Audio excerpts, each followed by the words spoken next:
Hello, and thanks for joining us for tonight's edition of the show. This is Majority Caucus, and I'm Ali Dawood.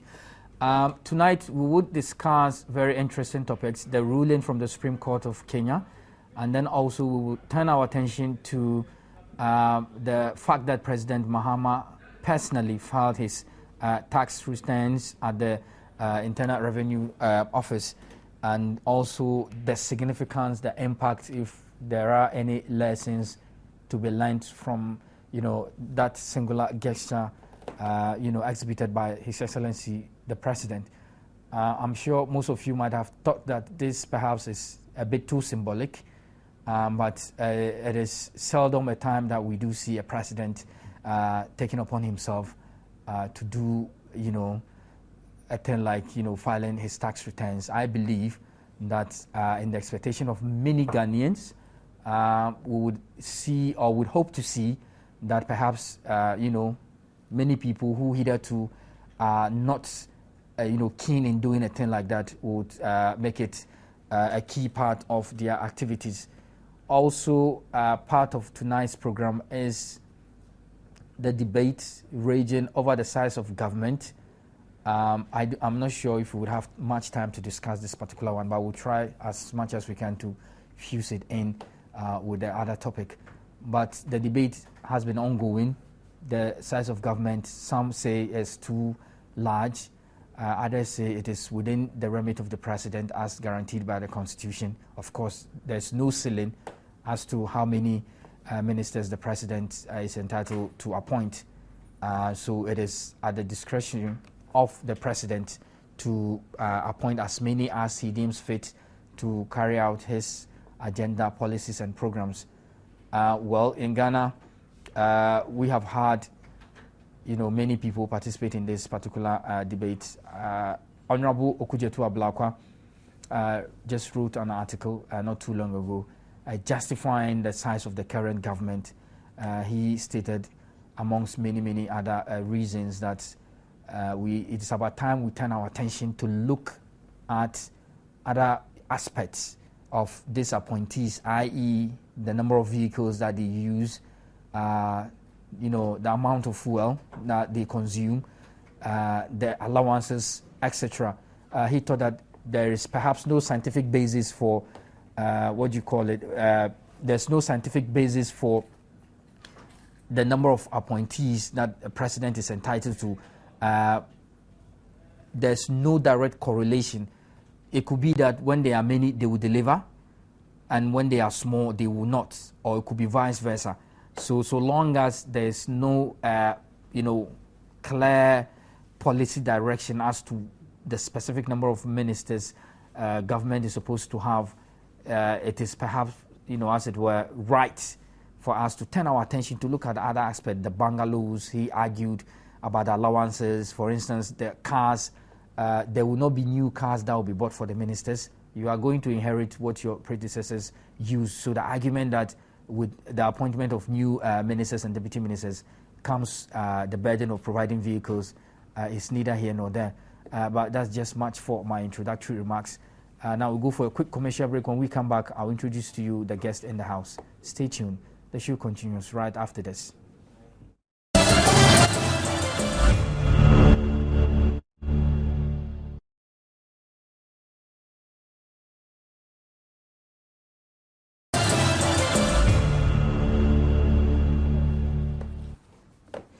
Hello, and thanks for staying with us. If you just tune in, this is Majority Caucus live from our studios here in Accra, also live on www.multitvworld.com. In the studio tonight, I have Prince Derrick Ejay, who is the National Deputy Coordinator of the National Youth Authority and also a member of the Government Communication Team. Also in the studio is Mr. Samuel George Neti of the Government Communication Team. Thank you very much, gentlemen, for your time here. Prince, with you, quickly, it looks like we have a late start for the program. President filed his tax returns today. Is there any lessons we need to learn from this, apart from the fact that everybody knows that this is a duty you need to do as a Ghanaian? I don't believe everybody knows that. Anyway, good evening to all your viewers out there. And I hear you on radio too, so to the listeners out there. I believe that it's not every Ghanaian who files their tax returns. In the U.S. and other jurisdictions, people, scramble by a certain date to ensure that they are compliant, because then there are penalties. In Ghana, unfortunately, somehow, our systems don't bite. For me, the first lesson is that the president is not doing this for the very first time. He has been doing that every year, and so it is not like someone trying to please the crowd. The second thing is that this time around, he filed it himself to also bring greater awareness to the fact that people need to file their tax returns. What is the significance, really? Apart from the fact that everybody needs to take a cue from the good or shining example the president has given. What the concerns of Ghanaians are one, the pace of development. And lately, the teachers have been asking for more pays on the back of the single spine. The doctors have been agitating, same.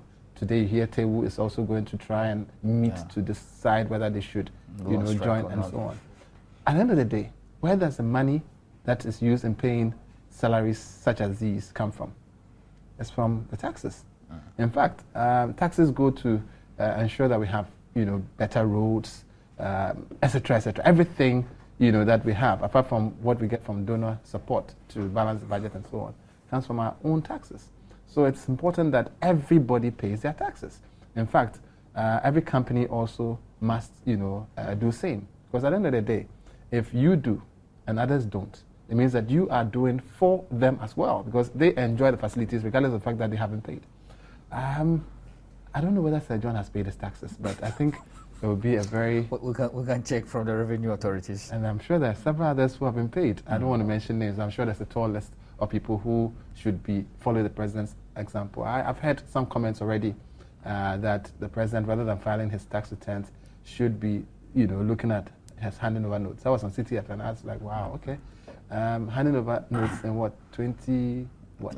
Maybe 2020, I think, to another NDC government. Well, but I think that even though that's on the lighter side, those who have time to say such things should rather be learning from the good lessons that are inherent in this particular singular action of the president.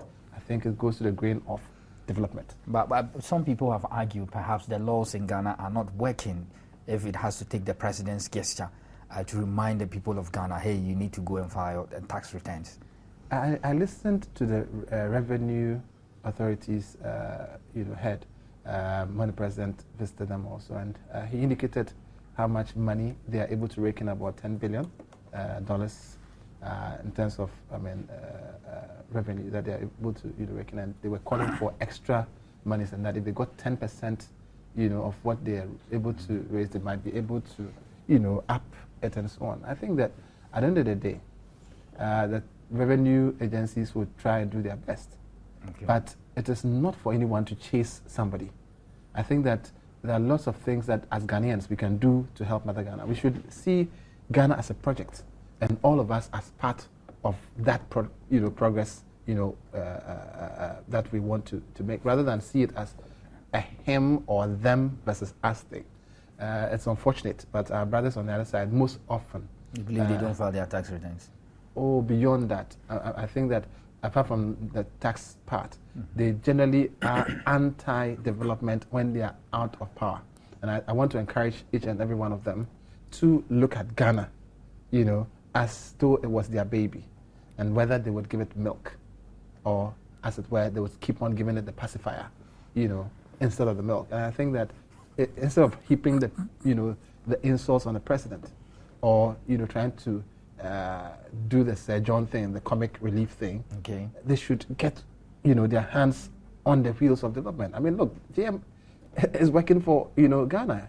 ADM is working for Ghana. He's actually trying to get the tax in. He's even shown another example during the 6th March when he sang the second stanza that nobody remembers. And I think that the media must also put a positive agenda out there. They should not allow for all of these things to be turned into a Sir John comic relief thing. It should rather be pointed at development and also the revenue that we require. Because at the end of the day, I mean, Ghana can move from point A to point B on the back of how much we have at our disposal. I mean, whilst we guard the purse, and I encourage Parliament to make sure that we administer the monies properly, we must first have the money. Okay. I'll come back to you with regards to the Kenyan situation and its possible effect in Ghana. Sam George, quickly, I want us to talk about the size of government, but quickly, do you think the gesture by the president is something that we expect his appointees to follow suit? For instance, once the president has done it, we should see ministers, deputy ministers of state doing the same. Well, let me say a very good evening to our viewers and to my co-panelist, Prince Derek Ajay, a very good self. It's interesting the commentary that has followed His Excellency's actions today. I've heard people who we hitherto thought were men of great depth in terms of knowledge exhibit gross shallowness in their commentary on the matter. People have called it a populist action. People have actually called into question how the president can possibly be filing tax returns. Why does it mean that he's breaching the laws and holding a profitable office? And you ask yourself, these are supposed to be people who make up the academia in this country, legal luminaries they call them. You know, and you ask yourself, are they really legal minds, properly so-called? And it leaves a whole question to be asked. President Obama, 2 weeks ago, filed his annual tax returns in the United States. He has written a number of books. Yeah. You understand me? And as a president, you're allowed to write books. You're allowed to attend meetings, hold meetings, okay? And you earn an honorarium from attending such meetings and speaking. You earn revenue from the sale of your books. And as a law-abiding citizen, the only thing you can do is once you earn any other income apart from what is taxable in terms of your salaries, you must always make sure that you file your tax returns. And I think that this should rather stimulate a larger discussion on the whole concept of the tax return principle. Okay, when somebody gives you a gift, there's a component of a tax in it. Yeah. There's a gift tax. You know, these are things we do not know. Most people don't know that. People, if you receive a gift, you're supposed to pay tax. we had a discussion earlier earlier today, myself and you, and people fail to realize that actually it's possible for you, based on the filing you do and the nature of your returns and expenditure, that at the end of the day, when you actually go and file your taxes. That's why it's called tax returns. Yes. The state would actually, at times, have to give you certain amounts of money, depending on how much you have spent in taxes and how much benefits have accrued to you. These are some of the things, but normally they won't give you hard cash. They'll give it to you as credits to carry on into the next year. You know, but these are some of the things people do not know. You know, and it's worrying. But I think that His Excellency has, like Prince rightly pointed out, this is not a flash in the pan. This is not something he's doing for the first time. It's something he's done continuously. But as a matter of increasing our revenue generation abilities in this country, he's decided to bring that to the fore this year by making it public. Now, I know of certain lawyers in this country who recently I won't mention names, but recently, former justice of the Supreme Court has told to stop talking too much on radio and go and learn the law. You know, I've gotten reports that 2 years ago, he did about 3 high-profile cocaine cases in this country, and we know how much are paid by these barons when they are defended in court. But his annual tax obligations, which he filed, amounted to 600 Ghana cedis. This is a joke. Yeah. Seriously. And these are things that can be checked with the Ghana Revenue Authority. This is public. These documentations are public. But I mean, so, if the name of the... I will not... it has something to do with Akufo. It's very possible. Oh, okay. You know, and so it is up to people in society. You see, you have businesses in this country that actually try to shortchange the system by under-declaring their revenue for the year. This is the problem of this country. We wake up as a people and say, we want to end so we want water to flow to every corner of this country. How is government going to make this possible? Through the revenue they generate via taxes. We, the same people, don't want to pay the taxes. It means we want to eat our cake, have our cake, and eat it. It's never going to be possible. But you see, for me, the deadline for filing taxes for every Ghanaian is 31st of March. But you see, people don't know this. But look, it's never too late.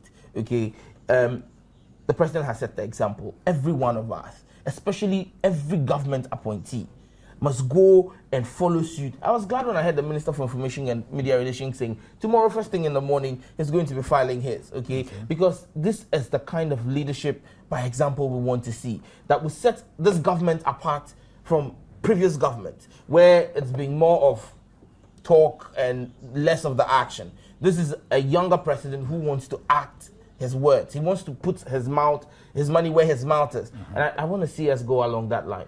Now, coming to the other issue, I think I can box it in. The size of government. Size of government. The debate is that it's too large. Again, I am surprised at the intelligence of certain people in this country and the kind of commentary they have made with regard to this issue.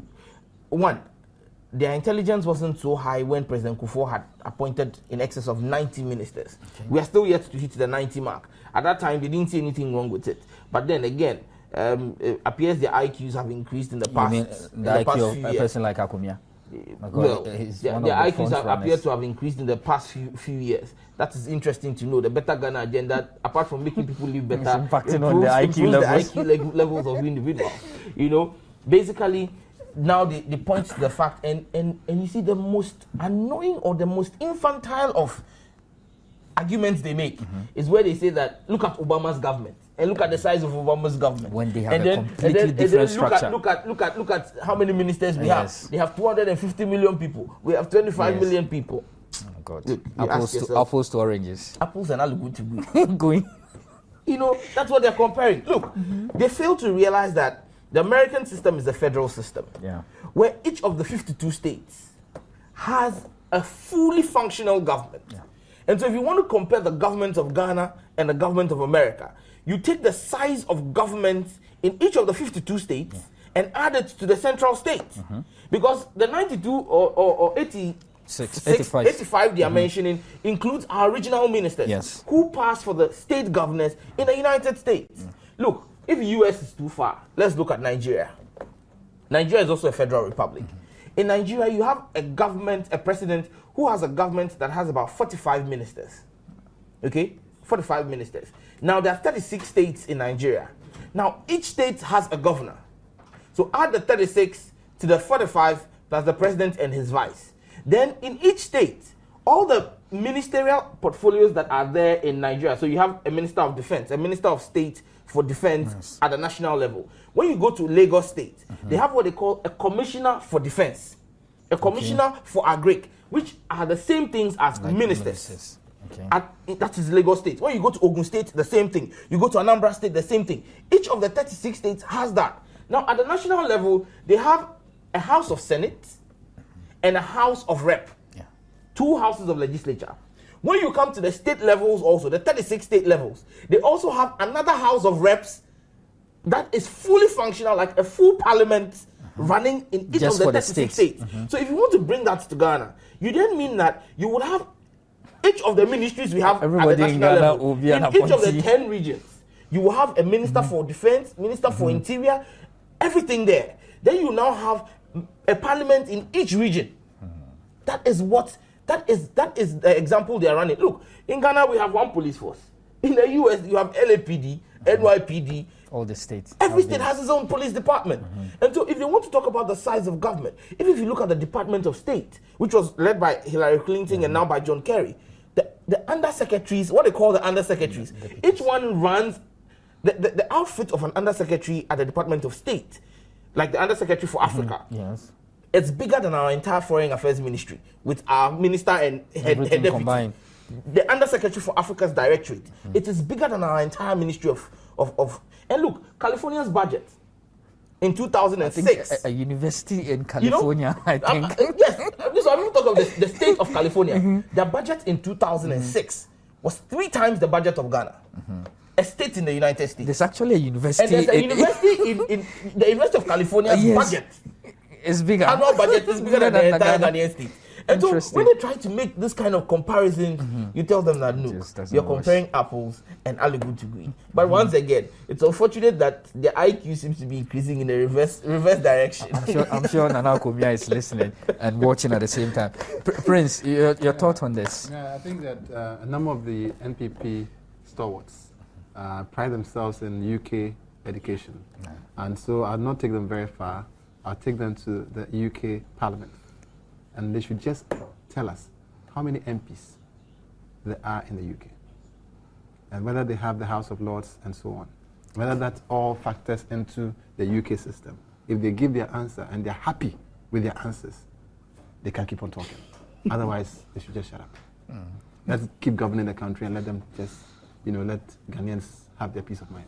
Okay, I'm sure that they will be paying very careful attention to that. But the discussion continues on Majority Caucus right after this.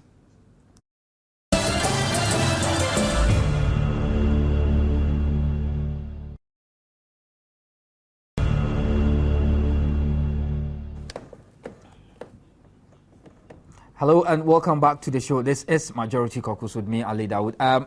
Joe, you wanted to add something quickly before we... a message just came in from one of our friends in the UK who is actually watching us via internet. Yeah. And he draws our attention to what is going on in the United Kingdom. Okay. The UK has about 450 members of parliament. That's in the House of Commons. And then in the House of Lords, they have over 600, close to 1,000 members of in the House of Lords. Okay, and in the House of Lords, it is actually a totally different system where it is hereditary. Yes. You whether you are educated or not, you get to sit there. If not even for the reforms introduced by Tony Blair, by now the House of Lords would have hit 2,000. And the privileges of the House of Lords, because in the UK, once you're a former ambassador of state, once you're a former minister of state, once you leave government, automatically you are moved straight into the House of Lords. And so it is an ever-expanding number. And so when you talk about the governance system of the United Kingdom, minus the cost to the taxpayer for taking care of the monarchy alone, which has 8 castles, which are managed for Her Majesty, 8 castles. Her breakfast alone. And the entire royal family. You now have 450 members of parliament in the House of Commons, and you have close to 1,000 people in the House of Lords. That is the size of government machinery in the UK. Okay, but so when people try to, and the people who are making all the noise are supposed to be people who are bourgeoisie, aristocrats. Some of them attended Cambridge, actually. And Oxford, we are told whether they completed or not. Were thrown away, but at least they were in Oxford. Okay, let's just, for want of time, let's just quickly to the issue in Kenya. The earlier debate was that, hey, we should look at Kenya, the likes of Gabi Asarochi Rakon. Say, hey, Ghanaians, you need to turn your attention to Kenya. Something interesting is happening there. We need to copy, we need to emulate. When the verdict came out, there has been a deafening silence from the MPP. Prince, I don't know if they were shocked or they were disappointed by the verdict. Well, I think we treated Gabi's garbage last time. Yeah, absolutely. And with contempt. I think that he's trying to get some cabbage this time. Cabbage. So it will take a while for the cabbage to, grow out of the garbage can. Okay. For him to, But anyway, Gabi, I believe Uhuru Day has come. And I think that if indeed he was pointing us to a situation where we must uphold the decision of the Supreme Court, where he was pointing us to having TVs in the courtrooms, if he was pointing us in the direction where we should have speedy trial, well, he's had it. The TV cameras were there. It was on DSTV. They were announcing, as Nana Komia and all the MPP stalwarts were announcing which channel, at every opportunity they had on radio or TV, they would just pretend they were just off watching the thing. Samia Wuku have heard a couple of times indicating, it's even showing right now. He just, peeped at the proceedings and this and that happened. Trying to get all Ghanaians to, get glued to it. Finally, it's come to an end. And I believe that the MPP would accept the verdict of the Supreme Court. And when the verdict goes, like has gone in the case of the person who had been declared winner, namely Uhuru, just like John Dramani Mahama. Yes. We believe that there will be no chaos. And so the preparation that Gabi has made towards turning this country into a war zone will not happen. In fact, I think that Gabi, in an attempt to, poison the minds of Ghanaians, and prepare the grounds for the militants on their side to be unleashed, as Nana Akufo-Addo promised us, including those that their former youth organizer, Cabo Anthony Abefa, tried to recruit from the bad boys from across the continent, the Togo people, the Igbe brigadiers, and all those people that he was talking about on that tape. I don't think that Ghana is going to fall apart. In fact, they do know that Ghana is not going to fall apart. And that is the only reason why they are trying to create a scenario that, regardless of the outcome, because they know the outcome, they know it's not going to go their way. So they prepare their minds by creating a scenario as though if they were declared, one side of Ghana will revolt. So if they are not declared, then that other side should revolt. And they're assuming also that 50% of Ghanaians are on their side. It is not true. Now, on one hand, they accept the fact that about 5-point-something million people voted for John Dramani Mahama, and 5-point-something people voted for Nana Akufo-Addo. And therefore, it is almost a 50-50. So when they are doing their arguments, they talk about that. But that is actually the verdict of the EC. So if you are in one breath in your arguments affirming the decision of the EC, why are you in court? Actually, the premise of the argument is on the declaration made by the EC. Exactly. So if you say that 5.5 plus voted for John Mahama and 5.2 plus voted for Nana Akufo-Addo, and that those 5-point-something or 5.2 on your side would rebel, or the 5.5 on John Dramani Mahama's side will rebel, then you have virtually affirmed the EC's verdict. There should not be any worry at all. Exactly. Then. Now, if on the other hand they are sticking to their, faulty petition in terms of the figures, then you realize that the figures are totally different, and so it is no longer close to 50-50 neck and neck.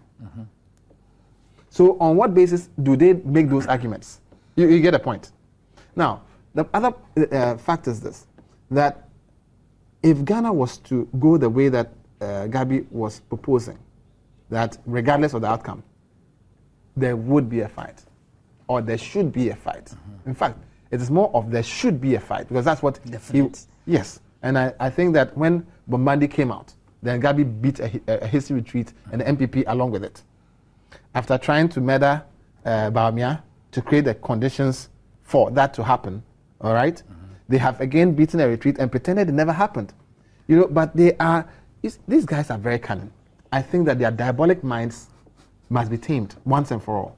Ghanaians will not fight, regardless of whatever the Supreme Court says. Ghanaians will be hailing the decisions of the Supreme Court because it's going to go in the right direction. The Supreme Court justices will not be cowed by the threats that they are putting out, because they know what is right. And they would say the truth. And I believe that Ghanaians know the verdict. In any case, Ghana is not 10 million people. We are told by the last census that we are 25 million people. So if they think that, let's say 5 million people voted for them, out of 20 million people, whose verdict we don't know, apart from, let's say, 5.5 who voted for John Dramani Mahama, why would they want to believe that the rest of the 15 million odd Ghanaians, toddlers inclusive, would go on the streets fighting because a certain Nana Akufo-Addo never made it to the castle or the Flagstaff House? That's an I think perspective. It is garbage personified through Gabi, the garbage can. Who's now trying to get the cabbage. Oh, I think we'll get him some. I'll come back to you so you run off before we end the show. Sam George. Yes, sir. Total silence from the MPP. You see,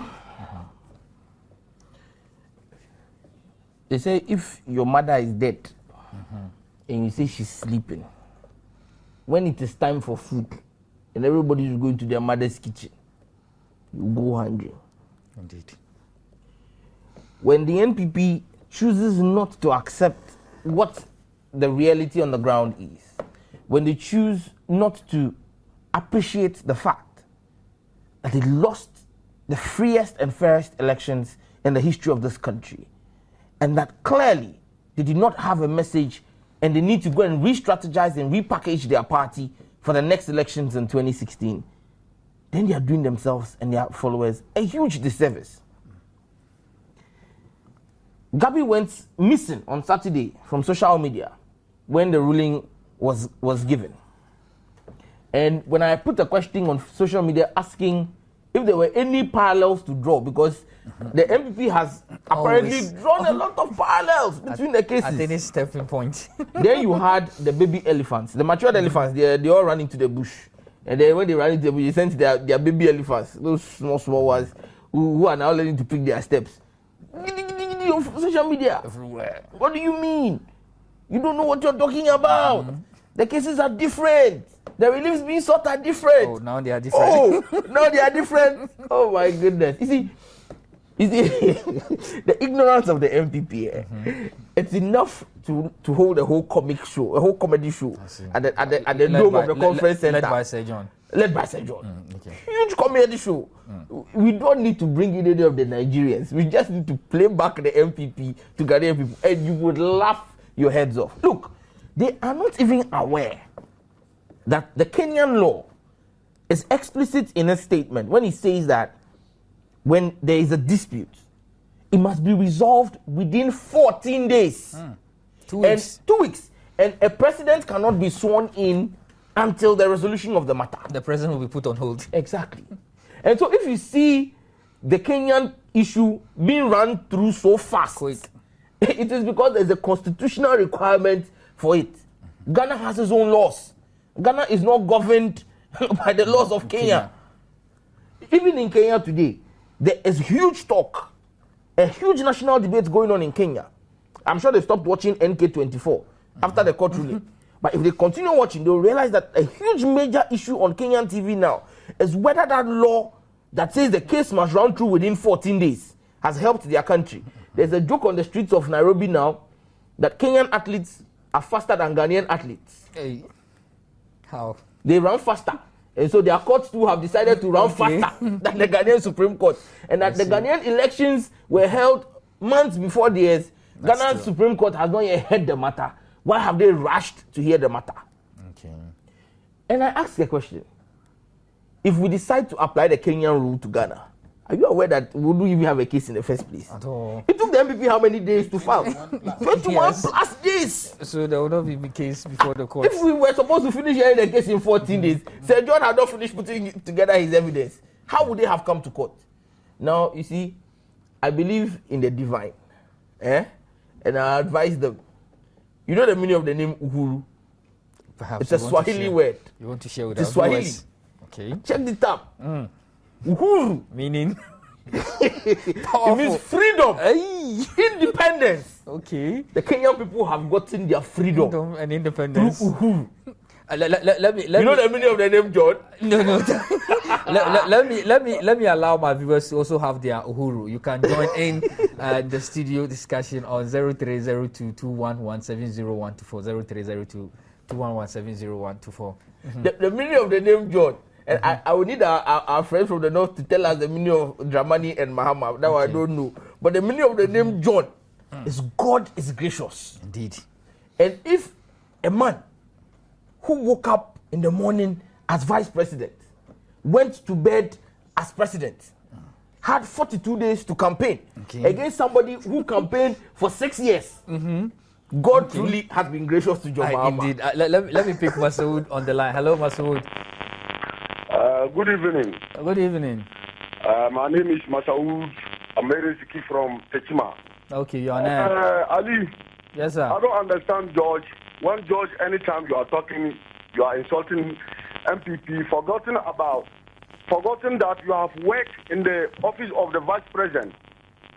I think this point, Masoud, in the office of the vice president.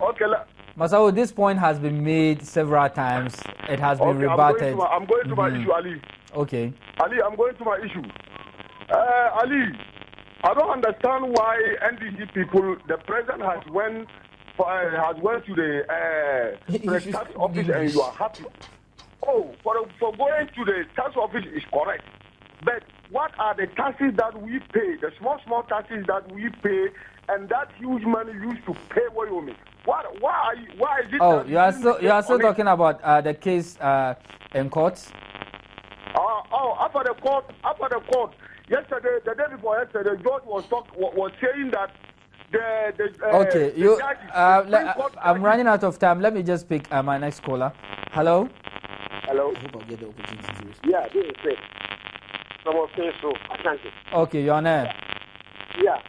It seems NDC, our executives and senior officers are not trying to do well to support the supporters. Are you talking about the Kojo Bonso's appointment? No. Allow me to go. Yeah. You see, getting to the election, the NPP, Nana Kukwada and people was saying that, the free education, and now we are on top. We've won the election, all right. Why stop our senior men, the president, taking the cameramen, going through all the country to take pictures of all the secondary schools, how the secondary stand, so that we get this on TV, so that we'll be able to get, Ghanaians will be able to get, because what they said was true. Thank you. Okay. Thank you very much for your. Yes, Samjo, do you want to? See, I want to respond to Masa Udu. First, he should take his time when he's talking on national TV and speak good English. Okay. Then I'm going to, you see me, my father used the book of Proverbs to train me in the Bible. I'm going to read the book of Proverbs 26:4 for him. I'm not, these are not my words. He says I'm always insulted. I'm reading the Bible. Proverbs 26:4, I'm reading the New Living Translation. When arguing with fools, don't answer their foolish arguments, or you will become as foolish as they are. Verse 5 says, when arguing with fools, be sure to answer their foolish arguments, or they will become wise in their own estimation. And that's what I'm going to answer Masaudu. I did not work in the office of the vice president. I did a national service in the office of the president. Okay. Working a national service are two different things. Yes. If he's not gotten the wisdom to comprehend that, well, verse 12 of Proverbs 26 says, there is more hope for fools than for people who think they are wise. I rest my case. Okay. Your concluding remarks, Prince Derek J. Well, I would want to say that Ghana is moving on. The Better Ghana agenda is being advanced. His Excellency the President has shown another step in the several milestones that he set for himself. In fact, all of the things that the President has been doing are not accidental.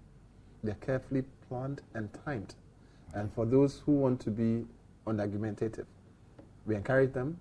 It's a free society. Freedom of speech is guaranteed under our Constitution. But the President is working. He's not distracted by the court case nor any other. He is the President. He will remain the President. He will advance the cause of Ghanaians, and Ghanaians are behind him. For those who believe in the Kenyan, situation, we believe that is there a requirement for visa to Kenya? If there's none, if there's none, on entry. Yeah. So if there's none leaving, I encourage a full plane of NPP apparatchiks to head to hire one for them. And then on the other issue, that's the size of government. I believe that we have shown other examples, the UK, the US, Nigeria, and so on. I mean, there are many examples to show. But we are not particularly interested in those. In Ghana, we have seen larger governments. The important thing is not the size of government. It is what you do with the governance opportunity. It's an opportunity, really, that has been given to His Excellency. I think he's doing fantastic, and he will do even better. Sam George, in 30 seconds. Well, in 30 seconds, I think that Prince has really summarized the whole case up. His Excellency clearly has shown that he's a man whose eyes are fixed on the prize. He's not perturbed by the shenanigans of the NPP and the charade going on in the media. There are press conference upon press conference. For us as a government, our focus is on delivering and solving the problems of the Ghanaian people. Today, government took over the T3 plant in Takrady. We've added about 100 megawatts to the power grid. By the 19th, the T1, which had gone off for maintenance, will be back with 136. We'll be able to put and bring to at least a reasonable level this whole Dumso matter. The water production plant in Pone is also moving steadily this is a government that has its eyes fixed on the ball. We are going to address the needs of the Ghanaian people. Those who are in opposition, they can choose to revel in their rebellion. But for us, our eyes are fixed on the prize. We have a mandate. We made promises to the Ghanaian people, and we will deliver those promises. The 200 senior high schools, they're coming. They're coming to a district near you. Watch out. Yeah, thank you. Just a quick one. I think I want to entreat the media also to set the right agenda. In fact, airtime may be very expensive, but the misuse of it is even more expensive. Exactly. So I'd want to entreat the fourth estate. Help the president in setting the right agenda, and the people will follow, and together we'll arrive at our destination. Okay, thank you very much, gentlemen, for your time here. And let me just say a quick hi and to all the people of North Town constituencies, especially the executive members of my adopted constituency, North Town. I know they are watching, and the chairman is calling me. I can hear you tonight. But make a date with me on Thursday. Till then, do enjoy the rest of your evening. Bye bye.